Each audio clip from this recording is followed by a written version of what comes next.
से भी कई भावनाओं और स्मृतियों से भरा हुआ है, कई बातों को अपने आप में समेटे हुए हैं। स्वामी जी ने शतायु जीवन के काफी करीब ही अपना शरीर त्यागा था।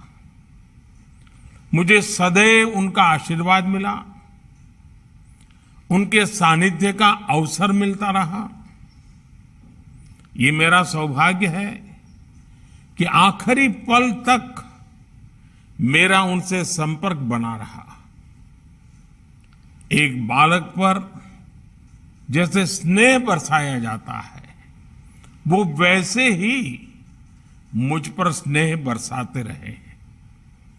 आखिरी पल तक उनका मुझ पर आशीर्वाद बना रहा और मैं ये अनुभव करता हूं कि स्वामी जी महाराज अपने चेतन स्वरूप में आज भी हमें अपने आशीर्वाद दे रहे हैं। मुझे खुशी है कि उनके जीवन और मिशन को जन जन तक पहुंचाने के लिए आज 2 स्मृति संस्करण, चित्रजीवनी और डॉक्यूमेंट्री में भी रिलीज हो रही है। मैं इस कार्य के लिए रामकृष्ण मिशन के अध्यक्ष पूज्य स्वामी स्मरणानंद जी महाराज, उनका हृदय से आदरपूर्वक अभिनंदन करता हूं। साथियों, स्वामी आत्मस्थानंद जी को श्री रामकृष्ण परमहंस के शिष्य पूज्य स्वामी विजनानंद जी से दीक्षा मिली थी। स्वामी रामकृष्ण परमहंस जैसे संत का वो जागृत बोध, वो आध्यात्मिक ऊर्जा उनमें स्पष्ट झलकती थी। आप सभी भली भांति जानते हैं कि हमारे देश में सन्यास की कितनी महान परंपरा रही है। सन्यास के भी कई रूप रहे हैं। वानप्रस्थ आश्रम भी सन्यास की दिशा में एक कदम माना गया है। सन्यास का अर्थ ही है स्वयं से ऊपर उठकर समष्टि के लिए कार्य करना, समष्टि के लिए जीना, स्व का विस्तार समष्टि तक। सन्यासी के लिए जीव सेवा में प्रभु सेवा को देखना, जीव में शिव को देखना, यही तो सर्वोपरि है। इस महान संत परंपरा को, संन्यस्त परंपरा को स्वामी विवेकानंद जी ने आधुनिक रूप में ढाला।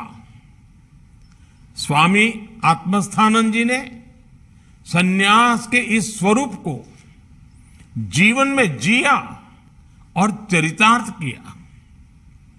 उनके निर्देशन में बेलूर मठ और श्री रामकृष्ण मिशन के भारत ही नहीं बल्कि नेपाल, बांग्लादेश जैसे देशों में भी राहत और बचाव के अद्भुत अभियान चलाए। उन्होंने निरंतर ग्रामीण क्षेत्रों में जन कल्याण के लिए काम किया। इसके लिए संस्थान तैयार किए।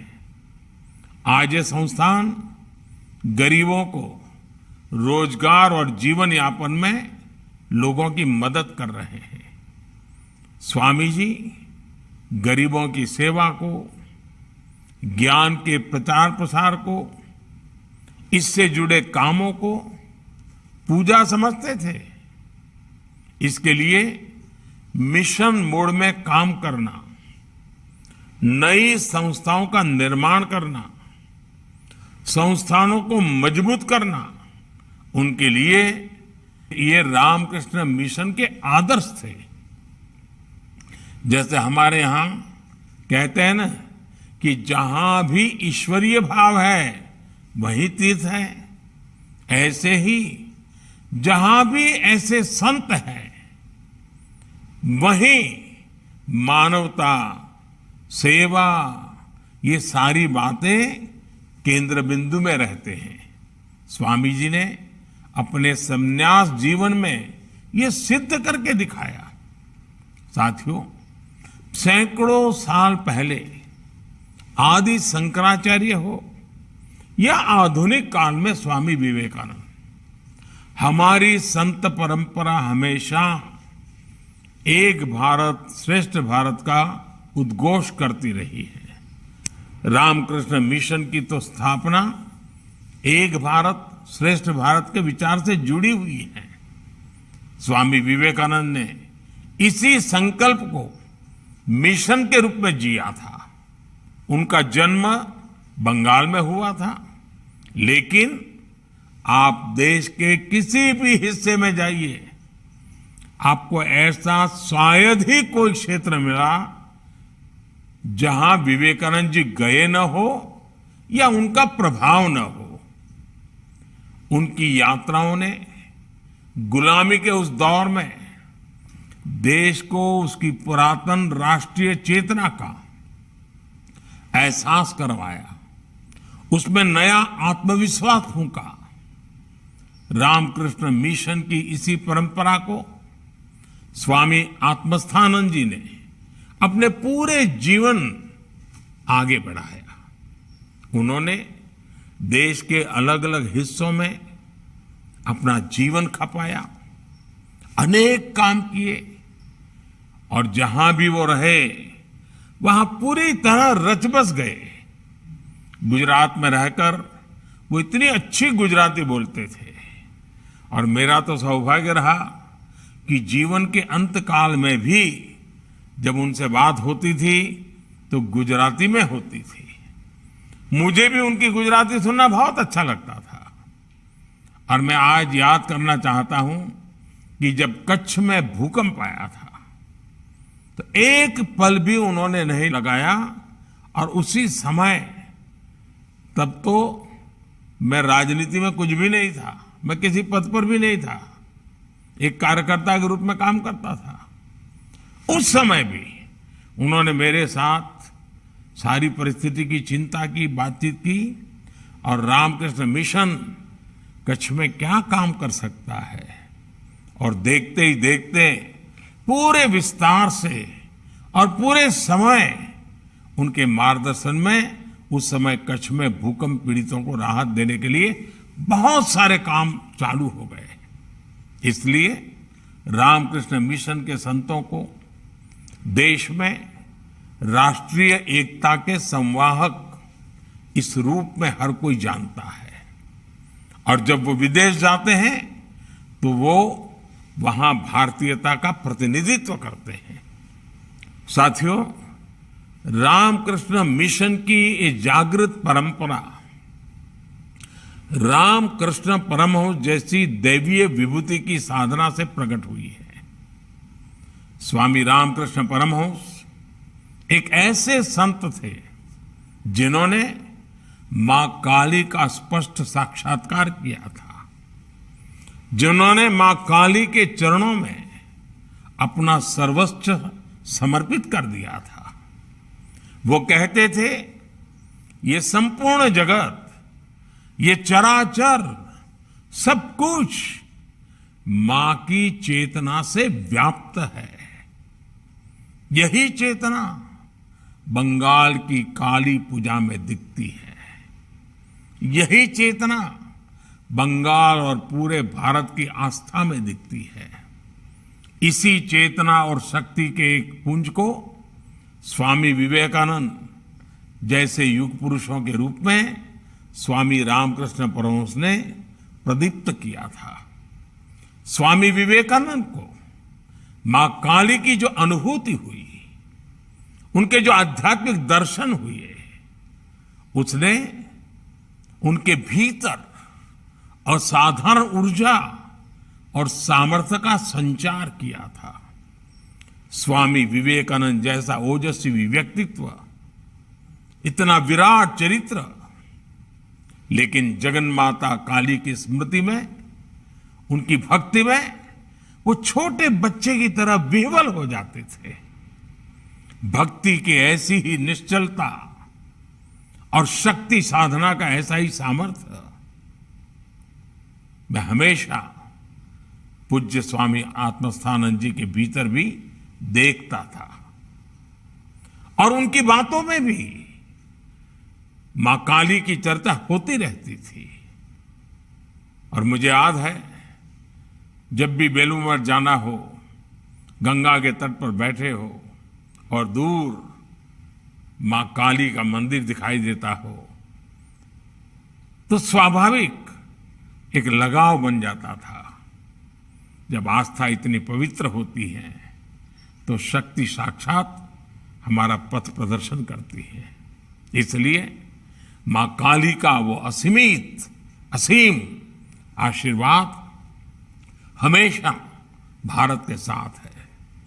भारत इसी आध्यात्मिक ऊर्जा को लेकर आज विश्व कल्याण की भावना से आगे बढ़ रहा है। साथियों, हमारे संतों ने हमें दिखाया है कि जब हमारे विचारों में व्यापकता होती है तो अपने प्रयासों में हम कभी अकेले नहीं पड़ते।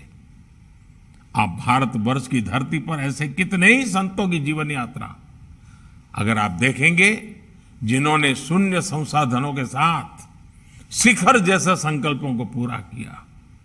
यही विश्वास, यही समर्पण मैंने पूज्य आत्मस्थानंद जी के जीवन में भी देखा था।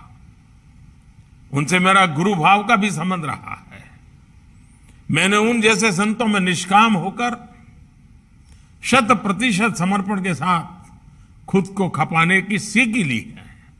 इसलिए मैं कहना चाहता हूं, जब भारत का एक व्यक्ति, एक ऋषि इतना कुछ कर सकता है, तो हम 130 करोड़ देशवासी सामूहिक संकल्पों से कौन सा लक्ष्य है जो पूरा नहीं कर सकते। संकल्प की शक्ति को हम स्वच्छ भारत मिशन में भी देखते हैं। लोगों को विश्वास नहीं होता था कि भारत में इस तरह का मिशन सफल हो सकता है, लेकिन देशवासियों ने संकल्प किया और परिणाम दुनिया देख रही है। डिजिटल इंडिया का उदाहरण भी हमारे सामने है। डिजिटल पेमेंट्स की शुरुआत के समय कहा जाता था कि ये टेक्नोलॉजी भारत जैसे देश के लिए नहीं है, लेकिन आज वही भारत डिजिटल पेमेंट्स के क्षेत्र में वर्ल्ड लीडर बनकर उभरा है। इसी तरह कोरोना महामारी के खिलाफ वैक्सीनेशन का सबसे ताजा उदाहरण हमारे सामने है। 2 साल पहले कई लोग कैलकुलेशन करते थे कि भारत में सबको वैक्सीन मिलने में कितना समय लगेगा। कोई कहता था 5 साल, कोई कहता था 10 साल, कोई कहता था 15 साल। आज हम 1.5 साल के भीतर 200 करोड़ वैक्सीन डोज के करीब पहुंच चुके हैं। ये उदाहरण इस बात के प्रतीक है कि जब संकल्प शुद्ध हो तो प्रयासों को पूर्ण होने में कोई देर नहीं लगती, रुकावटों से भी रास्ते निकलते हैं। मुझे विश्वास है कि हमारे संतों के आशीर्वाद और उनकी प्रेरणा देश को इसी तरह मिलती रहेगी। आने वाले समय में हम वैसा ही भव्य भारत बनाएंगे जिसका आत्मविश्वास हमें स्वामी विवेकानंद जी ने दिया था और जिसके लिए स्वामी आत्मस्थानंद जी जैसे संतों ने प्रयास किया था। और मैं आज आप सभी पूज्य संत जनों के सामने आया हूं जैसे मैं अपने परिवार में आया हूं, इसी भाव से बात कर रहा हूं। आपने मुझे हमेशा अपने परिवार का सदस्य माना है। आजादी का अमृत महोत्सव चल रहा है। इस अमृत महोत्सव में हर जिले में 75 अमृत सरोवर बनाने का संकल्प है। आप जहां भी काम कर रहे हैं, आप भी लोगों को प्रेरित करिए, आप भी इससे जुड़िए और आजादी के अमृत महोत्सव के मानव सेवा के इस उत्तम काम में आपका मार्गदर्शन, आपका सहयोग, आपकी सक्रियता बहुत बड़ा परिवर्तन ला सकती है। आप हमेशा समाज के सुख दुख के साथ ही रहे हैं। शताब्दी वर्ष नई ऊर्जा, नई प्रेरणा का वर्ष बना रहे हैं।